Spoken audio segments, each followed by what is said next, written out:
didn't have to knock me out, but I'm still holding the throne. Hello everyone. Today I'm going to talk about the different types of cellies you may get if you go to prison. The different types I've had. But before I get into this, let's if you're new, subscribe, hit the like, share, comment. I always try to answer all the comments. It may take me a while, but I'll get to them. About 10 years after I've been in prison, they started this new classification. It was you were either Sigma, Kappa, or Alpha. Alphas could cell with other alphas, and Kappas, they're the ones that, many of them were aggressive, you know, when in charge of the cell. Kappas,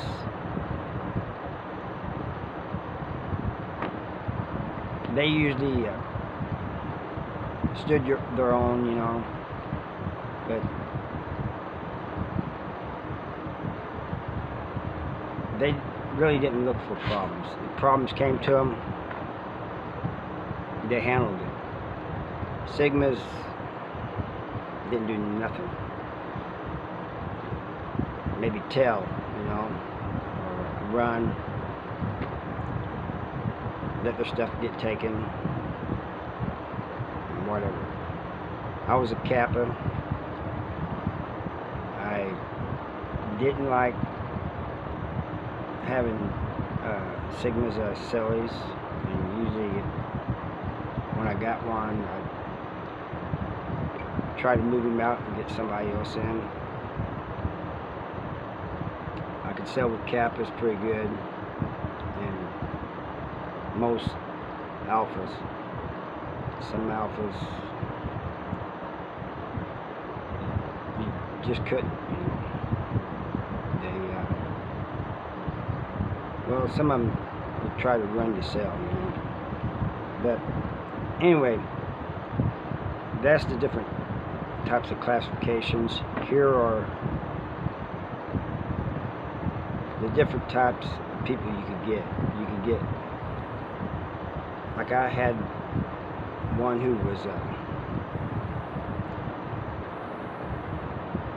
OCD. I knew him for a while, and he was cool. But in the cell, everything had to be in a certain spot. If I picked up my coffee cup and took a drink, set it back down, and it wasn't in the exact spot where I set it down at, he would move it and have a fit.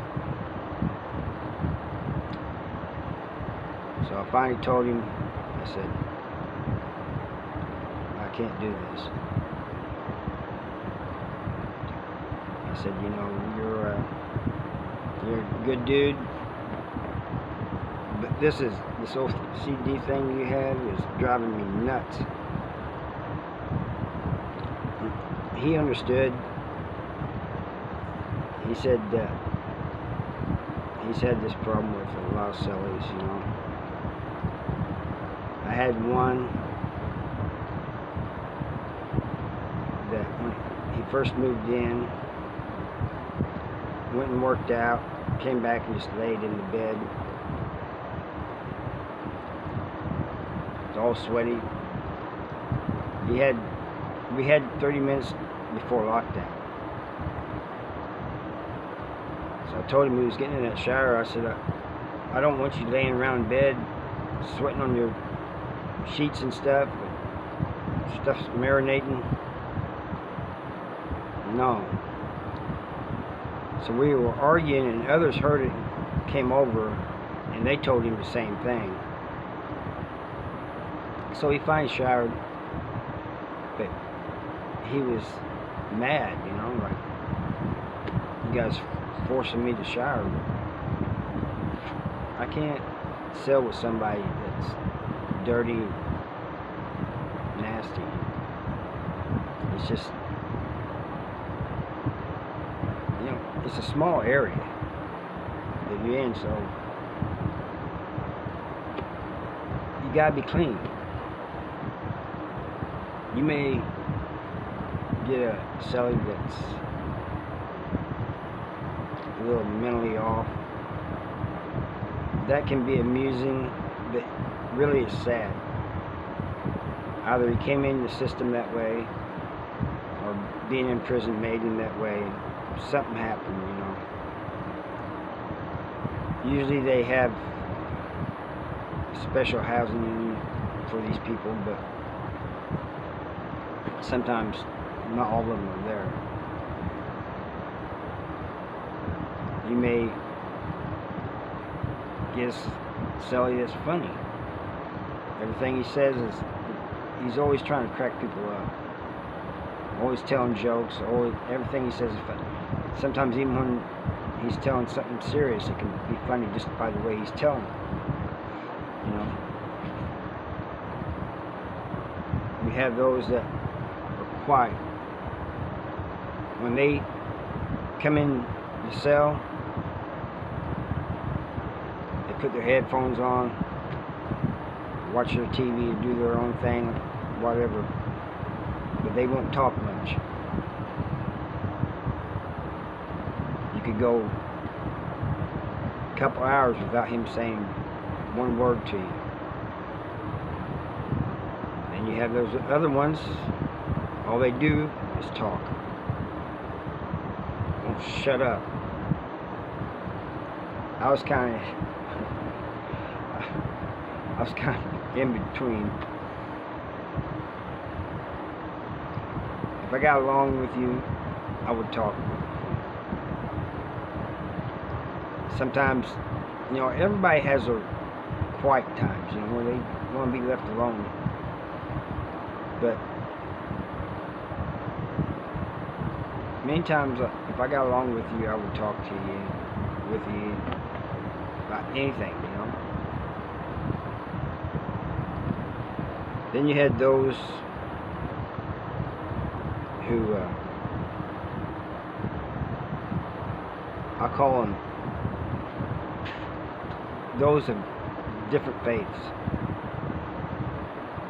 They didn't flaunt their faith. They didn't run around on the yard with a Bible or anything. I'm not saying that running around on the yard with a Bible or running around with a Bible is wrong. I'm just saying that most people who do that are fake. They're trying to use it to get paroled or whatever. But I've met Muslims, Christians, oldness,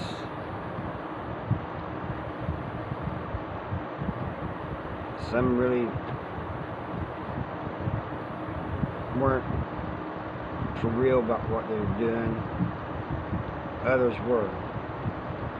But for me, the sure sign was when you see somebody in their cell reading their Bible, the Quran, whatever, they're studying. They're studying their faith. They're not trying to ram it down your throat. They don't really try to hide it from you, but they're not, you know, they're always studying. I have a lot of respect for those people because they're being real about it. John Evans is one of them. I was never his cellie. The dude, he's an oldness, and he's real about it. He does what he says he's going to do. But those are just some of them. I mean, sometimes you'll get a cellie and you won't know where he changes. You know, I don't really like those either, because you never know what he's going to do. Anyway, that's all I got for you today. Thank you for watching, and see you again later. Bye.